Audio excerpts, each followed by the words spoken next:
Alhamdulillahilladzi ja'alana minan nasihin wa afhamana min ilmil ulama'ir rasyidin. Asyhadu an la ilaha illallah wahdahu la syarika lah wa asyhadu anna Muhammadan abduhu wa rasuluh la nabiyya ba'da. Allahumma shalli wa sallim ala sayyidina wa maulana Muhammad wa ala alihi wa sahbihi ajma'in. Ya ayyuhan nas ittaqullaha haqqa tuqatih wa la tamutunna illa wa antum muslimun. Rabbi shrah li sadri wa yassir li amri wa hlul 'uqdatam min lisani yafqahu qawli, amma ba'd. Bersyukur kepada Allah Subhanahu wa taala yang mana Allah pada malam yang mulia ini kita masih diizinkan hadir pada tempat yang sangat mulia ini dalam rangka sama-sama kita berubudiyah kepada melaksanakan sholat maghrib secara berjamaah, kemudian melanjutkan pengajian rutin kita di setiap malam maghrib ahadnya, yang insya Allah ini menjadi wasilah untuk sah kita masuk ke dalam surganya Allah. Selawat beriring salam sama-sama kita alamatkan kepada junjungan alam Nabi besar Muhammad sallallahu alaihi wasallam, kepada para al dan sahabat-sahabat beliau sekalian, kepada para tabi'in, tabi'in, ulama mutaqaddimin, ulama mutaakhirin, sampai kepada ulama-ulama yang mu'tabar di sisi Allah Subhanahu wa taala. Yang mulia dan yang dimuliakan Allah, imam masjid, guru-guru kami yang hadir pada malam yang mulia ini. Takdim hormat kami kepada ketua DKM, ketua yayasan beserta seluruh jajaran. Istimewa penghormatan kami kepada seluruh para jamaah sidang majelis yang dimuliakan Allah Subhanahu wa taala. Maka insyaallah malam ini kita akan membahas tentang pembahasan iddah yang berlaku di atas perempuan. Ya, insyaallah malam ini kita akan masuk pada bab iddahnya seorang perempuan. Wajib diketahui oleh seorang laki-laki, sebagai suami, sebagai kakak atau abang, atau seorang anak yang mengetahui iddah orang tuanya. Na'udzubillahi minasyaitonir rajim. Bismillahirrahmanirrahim. Al-faslu fil khamisi fi iddati. Maka bermula fasal yang kelima pada pembahasan tentang masalah iddah. Maka bermula iddah itu terbahagi dia atas dua bahagi. Iddah yang terjadi di atas seorang perempuan itu ada dua bagian. Al-awalu, yang pertama disebut dengan iddahnya perpisahan. Orang yang masih hidup disebut dengan cerai. Jadi orang yang cerai disebut dengan iddah hidup. Wasani yang kedua disebut dengan iddah kematian. Jadi seorang perempuan, baik dia ibunda kita, baik dia adik kita, baik dia kakak kita atau istri kita, yang namanya perempuan, maka berlakulah iddah kepadanya dengan syarat perempuan tersebut sudah didukhul. Sudah didukhul. Apa itu dukhul? Berhubungan suami istri. Karena tiada iddah di atas perempuan yang tiada dukhul. Perempuan yang tidak ada dukhul tidak ada iddah. Contoh, seorang laki-laki menikahi seorang perempuan, ternyata sesudah dia menikah tak disentuh sama sekali. Tidak disentuh sama sekali. Pernikahan, perjodohan. Dalam masa sekarang kan ada jodoh, ada dijodohkan, diperjodohkan. Tidak sama-sama cinta ibarat bahasa. Padahal itu salah. Kesalahan fatal. Tidak boleh bangun cinta sebelum ada pernikahan. Bangun cinta di atas pernikahan. Sesudah menikah baru bangun cinta. Sekarang ini duluan cinta baru pernikahan. Itu satu kesalahan yang fatal. Karena bila seandainya sudah dibangun cinta duluan kemudian baru ada pernikahan, maka itu tidak ada lagi pilihan. Tidak ada lagi di situ namanya istiqorah. Itu tidak ada lagi. Karena kalau istiqorah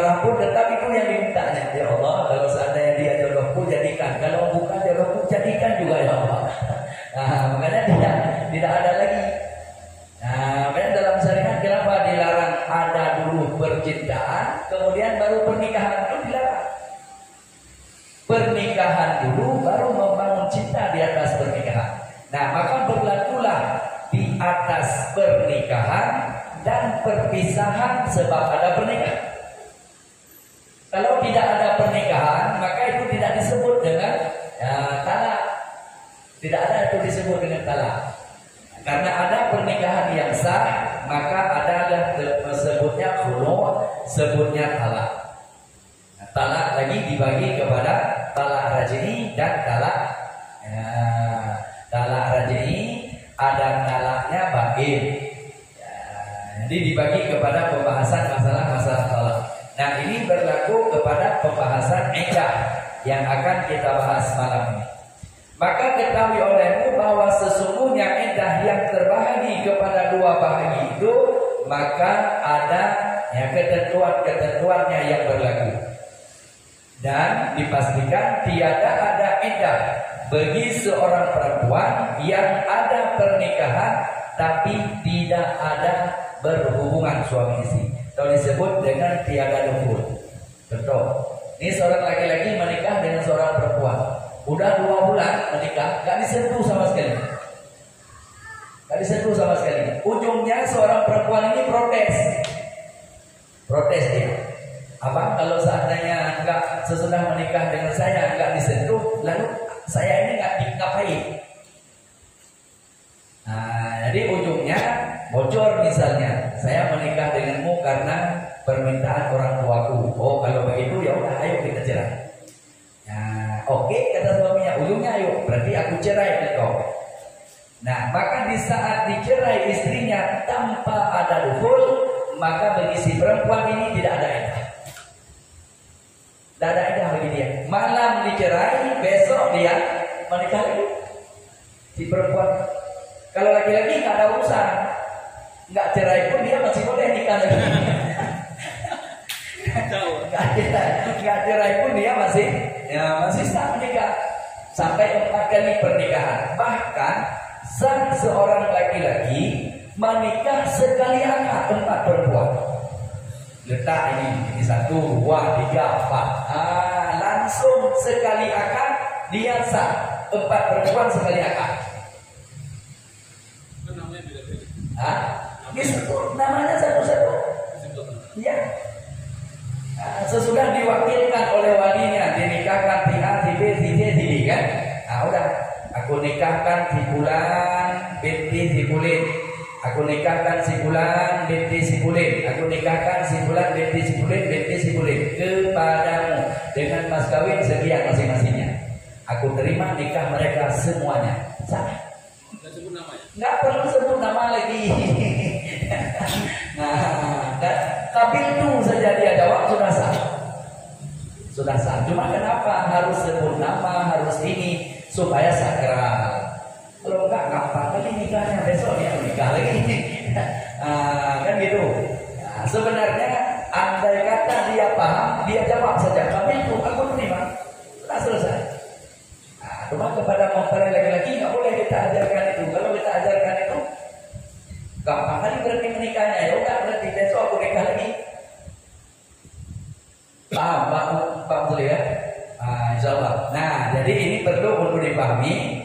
Bila dicerai tanpa ada disentuh sama sekali, dalam syariat ini perempuan tidak ada iddah.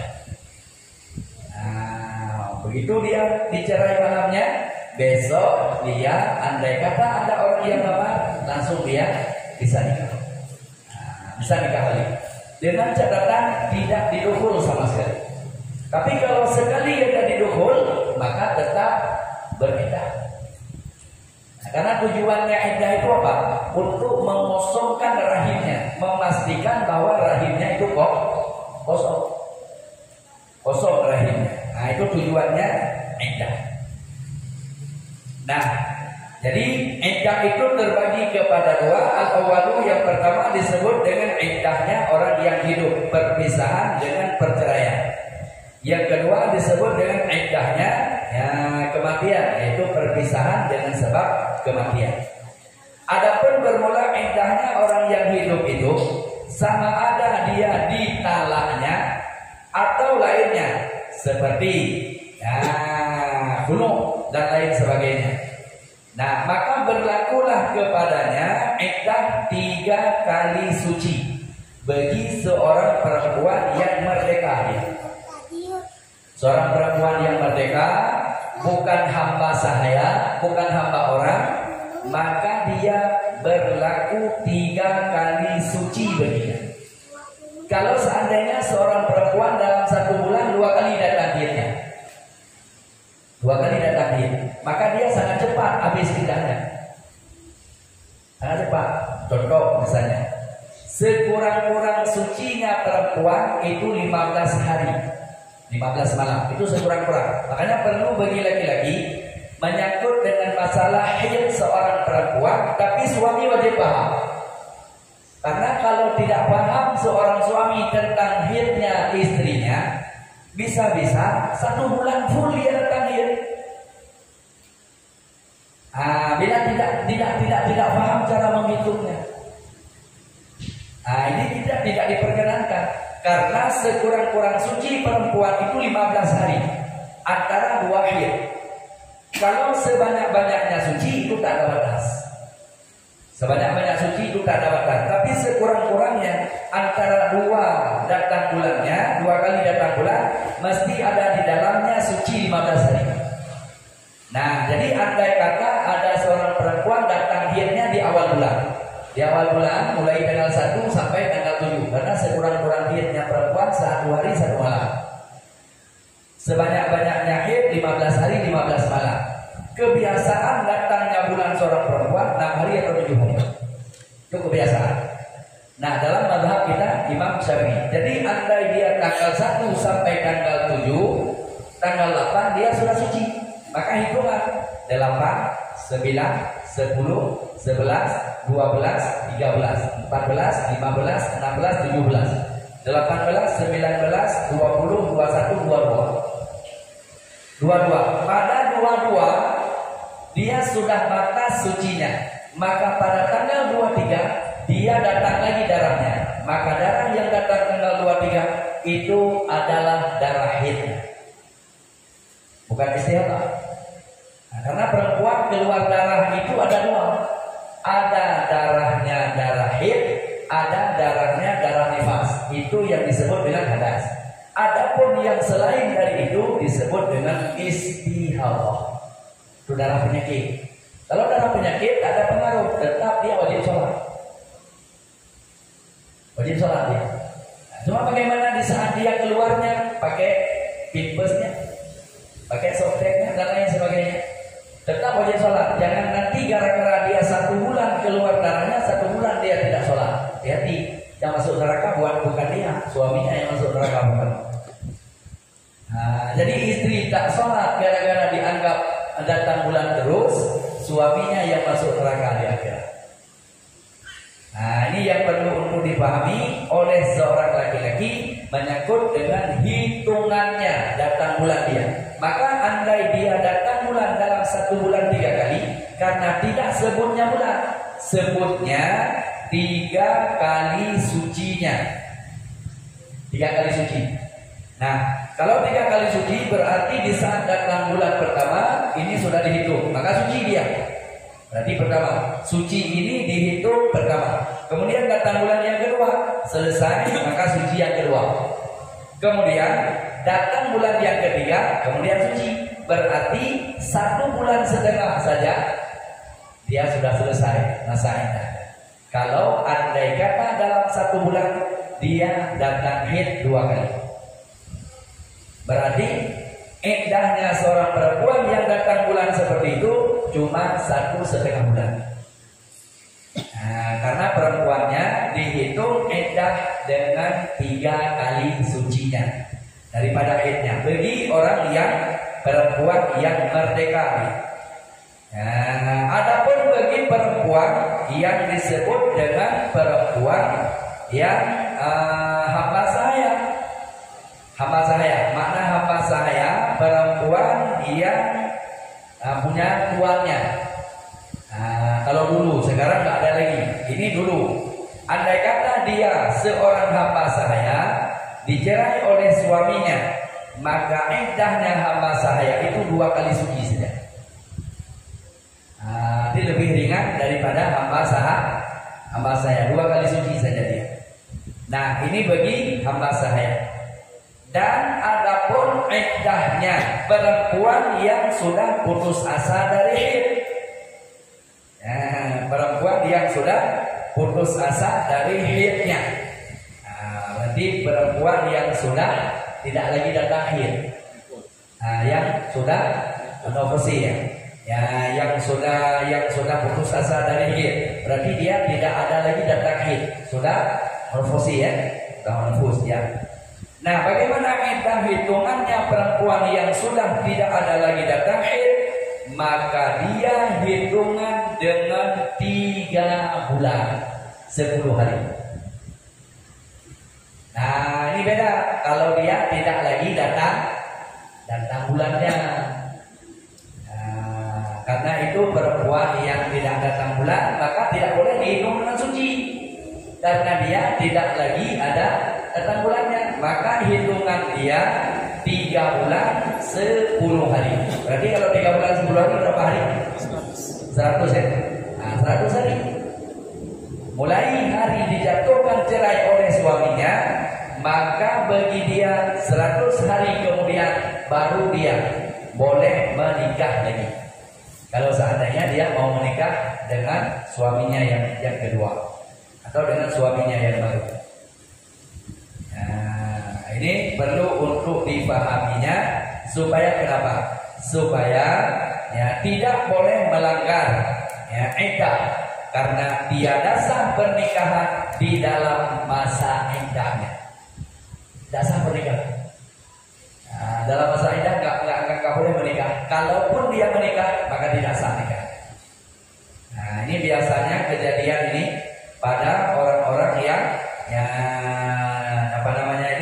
nikah muhlil, nikah Cina Buddha kalau ibarat bahasa orang Melayu. Ini cepat biasanya. Suami pertama dicerai, sudah dicerai, kemudian dia ingin balik. Sementara cerai 3 bain namanya. Jadi ujungnya dia suruh mantan istrinya untuk menikah dengan orang lain. Di saat disuruh, kadang-kadang pertamanya ini oke. Habis masa iddahnya 3 kali suci dia baru menikah. Nah, sesudah menikah dengan suami yang kedua, lama kemudian dicerai lagi karena sudah ada perjanjian memang harus diceraikan.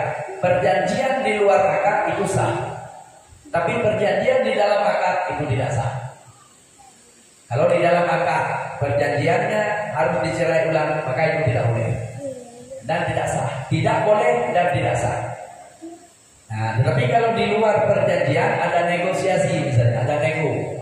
Kau menikah sebentar dengan mantan istriku, ya, tapi nanti jangan lama-lama kau ceraikan balik. Kenapa? Karena aku mau balik lagi kepada dia. Kasihan anak-anak. Kata suami yang kedua, yang calon yang kedua, oke, nggak apa-apa. Sesudah dia menikah, ujungnya dia nggak mau cerai lagi. Ini kan sering kejadian. Kenapa nggak dicerai lagi? Biasanya bisikan daripada istri. Apa kata istrinya, Bang? Jangan cerai aku lagi. Kenapa? Aku sudah berjanji dengan mantan suamimu. Dengan mantan suamimu aku sudah berjanji. Nah, jangan Bang, jangan abang cerai lagi. Kalau abang cerai aku, nanti pasti dia akan menikah lagi. Aku tak mau lagi menikah dengan dia. Nampaknya rasa-rasanya aku telah nyaman dengan abangnya. Ujungnya dia tak lagi dicerai. Kalau dia tak dicerai, ini yang pertama ini apa boleh? Suruh cerai, paksa ceraikan istrimu, nggak bisa. Kalau dia suruh cerai istri orang, itu namanya dia merusak keluarga orang. Tapi kan dia yang beri biayanya, bayar sama-sama orang. Ini yang harus dipahami supaya kenapa?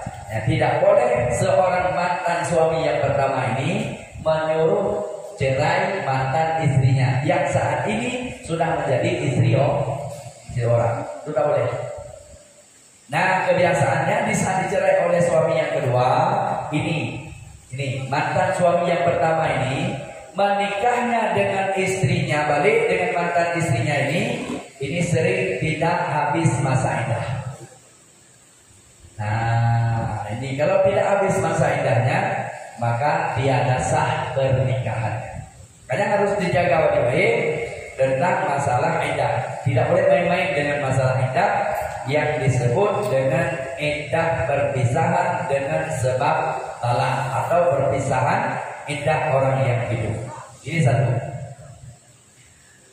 Ya, menyangkut dengan masalah iddahnya, adapun bermula iddahnya, ya si perempuan yang disebut dengan perempuan hamba sahaya seperti yang sudah kita bahas tadi, yaitu baginya 2 bulan, ya, atau 2 kali suci. Kalau seandainya dihitung dengan bulan, maka dia 2 bulan. Kalau dihitung dengan suci, maka dia 2 kali suci.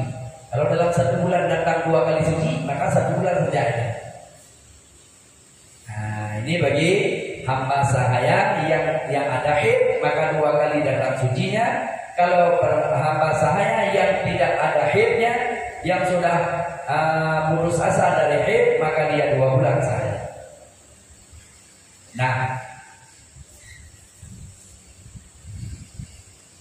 kemudian adapun bermula iddahnya orang yang meninggal suaminya, iddah kematian. Ini yang kedua. Bagaimana iddah yang kedua ini disebut dengan iddahnya orang yang meninggal suaminya dan sudah diwati atau sudah didukhul. Karena kalau tidak ada dukhul, maka tiada iddah baginya, walaupun ini perpisahan secara hidup disebut dengan talak atau perpisahan dengan kematian. Itu tidak ada iddah. Nah, contoh misalnya, baru saja dia menikah,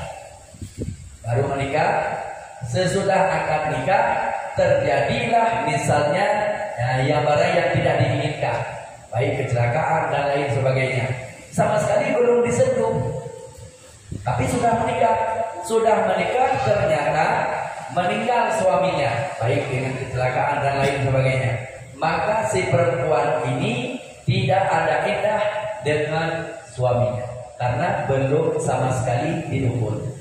Baik berarti perpisahan dengan secara hidup, itu talak, atau perpisahannya dengan sebab kematian.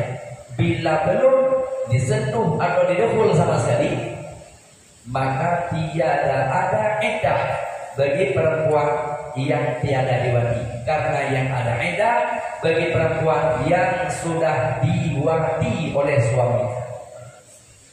Nah, makna diwati di sini adalah dukhul, berhubungan suami istri. Ini yang perlu untuk dipahaminya. Nah, adapun bermula iddahnya seorang perempuan yang ditinggal mati suaminya dan dia sudah didukhul oleh suaminya, maka adapun bermula iddahnya 4 bulan 10 hari. Atau disebut dengan 4 bulan 10 hari dengan malamnya. 4 bulan berapa? Berapa hari 4 bulan? 100? Tambah berarti 10 hari lagi. Ini iddahnya seorang perempuan yang sudah didukhul dan meninggal suaminya. Ini bagi iddahnya orang yang meninggal suami. Ya, 4 bulan 10 hari dengan malamnya. Bagi orang yang merdeka, adapun bagi hamba sahaya, maka bagi dia itu 2 bulan 5 hari. Kalau hamba sahaya setengah, nisfu daripada iddahnya perempuan yang merdeka. Berarti 2 bulan 5 hari saja.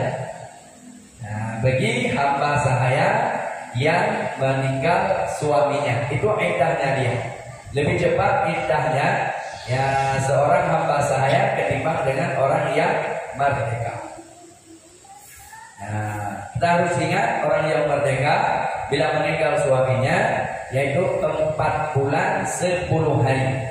Dan bagi iddahnya ya yang ditinggal ya mati suaminya, seorang perempuan yang ditinggal meninggal suaminya, ditinggal mati suaminya, maka tiada diperkenankan baginya berhias. Tidak diperkenankan baginya berhias. Berhias di sini bersolek. Dan diperkenankan selama masa iddahnya, maka bagi dia tiada diperkenankan bersolek. Nggak boleh ini baru 7 hari suaminya meninggal udah pakai esedu. Udah pakai apa lagi? Make up. Udah pakai lipstick. Hati-hati, tidak diperkenankan, hukumnya haram. Haram bagi seorang perempuan yang meninggal suaminya berhias selama 40 hari, dan tiada diperkenankan dia keluar rumah kecuali ada hajat dinafsi.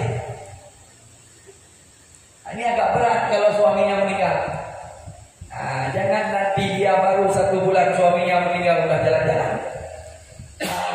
Udah pakai motor jalan-jalan ke rumah dia sendiri sana. Enggak diperkenankan. Haram hukumnya. Dia tiada boleh keluar rumah kecuali ada hajat dinafsi. Mana hajat dinafsi? Dia pergi ke pasar untuk belanja untuk makan. Itu diperkenankan, sah namanya. Dengan syarat tidak boleh bersolek. Keluar tak boleh bersolek. Makna tak boleh bersolek bukan berarti tak boleh juga sisir rambutnya, bukan seperti itu. Jadi turku nanti kan kalau udah 4 bulan enggak ininya kan? Bukan itu maksudnya. Tidak boleh berhias. Mana tidak boleh berhias, tidak boleh pakai seperti yang kita bahas tadi lah. Esedulah, inilah, itulah, belum. Ni'ab namanya kan? Itu belum diperkenankan. Hingga dia lewat masa iddahnya. Baru diperkenankan balik. Dan iddahnya bagi seorang yang meninggal itu tiada dihitung dengan datang bulan. Ini iddahnya suami yang meninggal tidak dihitung dengan dia datang bulan. Beda bagi dia andai dia dalam keadaan hamil. Itu beda banget. Kalau dia lagi dalam keadaan hamil itu beda banget. Ini bukannya hamil dia, namun dalam keadaan tidak dalam keadaan hamil.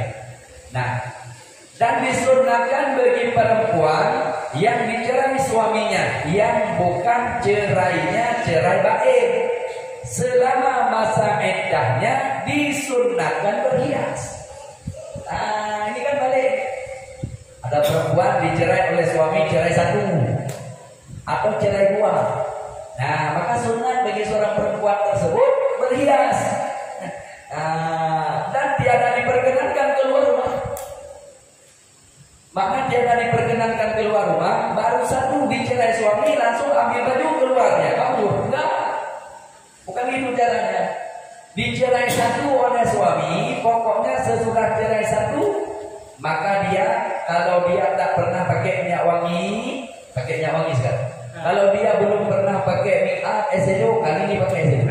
Pokoknya kalau suaminya nanti pulang terkejut dia, siapa ini? Gitu kan? Ujungnya enggak jadi cerai, aku rujuk balik kan? Cerai 1 aku cabut balik kan? Dirujuk balik. Makanya sunat berhias bagi seorang perempuan dalam masa iddahnya yang dicerai raj'i namanya. Cerai raj'i itu cerai 1, cerai 2 itu cerai raj'i. Maka sunat berhias. Dan tiada diperkenankan keluar rumah. Jangan kabur ke rumah tetangga nanti, jangan kabur ke rumah abangnya, ke ininya, ke itu enggak usah. Di rumah aja. Cuma rubah sunat bagi perempuan itu untuk berhias. Dan tiada diperbolehkan berhias itu bagi perempuan yang baik. Kalau dicerai 3 nggak boleh lagi berhias. Nanti suaminya mau tabrak dinding nanti. Jadi tidak diperkenankan lagi kalau sudah dicerainya cerai baik. Karena cerai baik cerai 3. Itu cerai 3 nggak bisa. Jangan nanti di perempuan biarin aja lah bang ini menyesal dia udah cerai aku 3. Kusolek lah sekarang. Disolehlah dia, ujung-ujungnya suaminya, waduh, cantik pula dia. Sesudah dia cerai baru nampak cantiknya.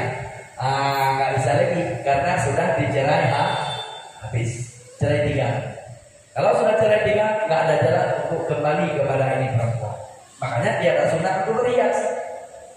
Nah, dan tiada diperkenankan dia tinggal lagi di tempat itu. Berarti harus bisa. Kalau bukan perempuan yang keluar, mesti laki-laki yang tak boleh lagi datang ke sini.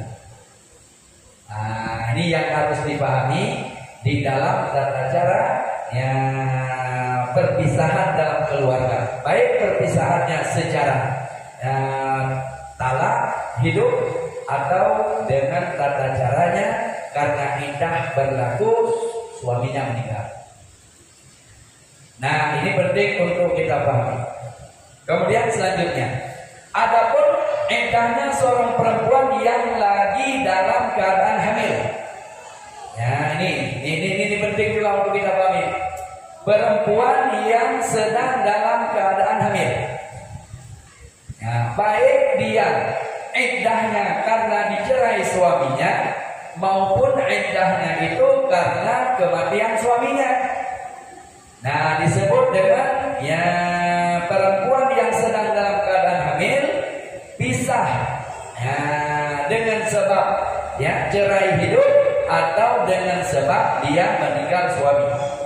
Maka dua-duanya iddah meninggal suaminya ataupun iddah dia dicerai suaminya, sama-sama iddahnya sampai dia keluar janin atau lahir anak yang dikandungnya. Coba bayangkan kalau seandainya baru 1 bulan dia hamil, iddahnya berarti 8 bulan lagi. Kalau meninggal suaminya juga sama, karena iddahnya meninggal suami ataupun dicerai bila dia sedang dalam masa hamil, maka iddahnya sampai melahirkan. Nah, makanya haram atas laki-laki menceraikan istrinya sedang dalam keadaan hamil. Cerai tetap sah, cerai tetap jatuh, tapi perbuatannya haram karena menyakiti seorang perempuan. Seharusnya perempuan itu 3 kali suci sudah boleh menikah dengan orang lain. Ini gara-gara ada anaknya di dalam kandungannya, sampai dia harus nunggu 8 bulan ke depan. Belum lagi lanjutkan ini nanti dengan itulah. Nah, tapi iddahnya itu sampai melahirkan saja. Jadi lagi nifas itu tidak lagi dihitung kepada iddah. Nifas itu tidak lagi dihitung kepada iddahnya. Andai kata misalnya sesudah anak ini lahir, maka datang orang melamar dia. Dan ada orang yang mau menikah dengan dia, ditanya, sah gak nikah dia dengan laki-laki lain? Jawabannya sah. Tapi sesudah menikah, ngapain?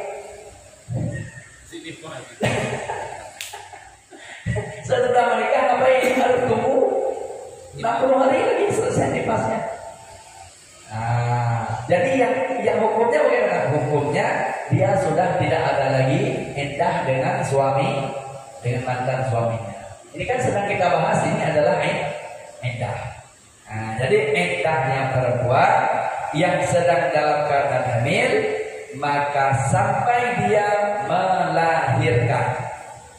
Nah, melahirkan, baik itu dia meninggal suaminya ataupun dia dicerai hidup. Makanya haram bagi seorang laki-laki menceraikan seorang perempuan yang sedang dalam keadaan hamil, karena jadi mudarat bagi dia, karena panjang masa iddah. Nah, ini yang perlu untuk dipahami supaya kenapa? Supaya tidaklah terjadi perpisahan, baik dengan perpisahannya perceraian. Kalau menyangkut dengan kematian, itu adalah hak Allah. Nah, jadi perlu kita pahami iddah yang akan berlaku kepada seorang perempuan. Dan bila dia dalam masa iddah meninggal suaminya, maka tiada dia perkenankan musafir, walau safirnya itu safir wajib sekalipun. Seperti seorang perempuan meninggal suaminya, maka masa dia untuk berangkat haji, maka wajib untuk tunda haji. Kalau belum habis dalam masa 4 bulan itu, karena dia 4 bulan 10 hari. Kalau sempat berangkat haji atau berangkat umroh dalam masa 4 bulan itu, maka wajib tunda hajinya dan wajib tunda umroh. Gak boleh dia. Nah, kalau dia pun paksa ikut berangkat ke sana, maka andai sampai dia nanti ke sana, hajinya sah tapi dia dalam dosa. Umrahnya sah tapi dia dalam dosa. Karena dia melanggar aturan iddah. Iddah dia tidak boleh safar. Tidak boleh safar. Tidak diperkenankan safar dia, ya, karena walau safarnya safar ibadah. Dia mau berangkat ke tanah suci kan itu ibadah, tapi wajib tunda. Kalau haji tahun ini dia harus berangkat bila suaminya meninggal dalam masa 4 bulan 10 hari dia pas berangkat, maka wajib tunda. Gak boleh berangkat ya. Nah, karena masih dalam masa iddah suaminya. Ini yang sering kejadian. Gak apa-apa lah Bu, ikut aja. Nanti tahun depan belum tentu ibu masih dapat ini itu. Wah, ini setan semua yang rayu-rayu itu semua. Ini melakukan menyuruh ibunya, menyuruh kakaknya, menyuruh ini saudaranya, saudarinya untuk melakukan satu kesalahan besar. Tak usah besar itu. Makanya ini penting untuk dipahami. Kalau memang masih dalam masa iddah, wajib tunda. Gak boleh bertahun ya. Ini yang harus kita berhati-hati. Dan andai kata dia menikah, ya, dalam keadaan seorang perempuan yang hamil, maka sah pernikahannya. Namun pernikahan itu haram. Ini contoh. Ini kejadian-kejadian apalagi ini di Batam. Ya, seorang perempuan yang sudah hamil, kita nikahkan dia dengan seorang laki-laki. Hamilnya ini hamil yang tiada muafakat syariah. Karena kalau hamil muafakat syariah berarti dia, misalnya muafakat syariah, hamil dia berarti sudah ada suaminya. Untuk apa dia menikah lagi kan gitu.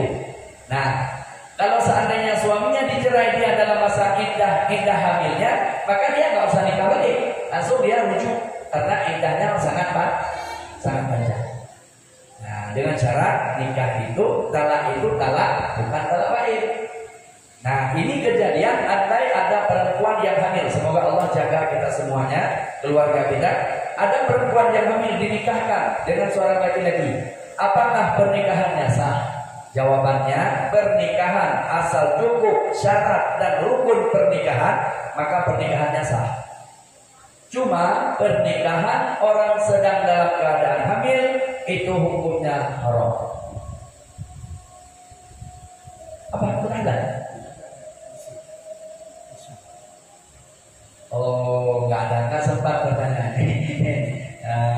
Sudah masuk waktu insyaallah. Yang udah banyak nih. Ada yang udah banyak menembak.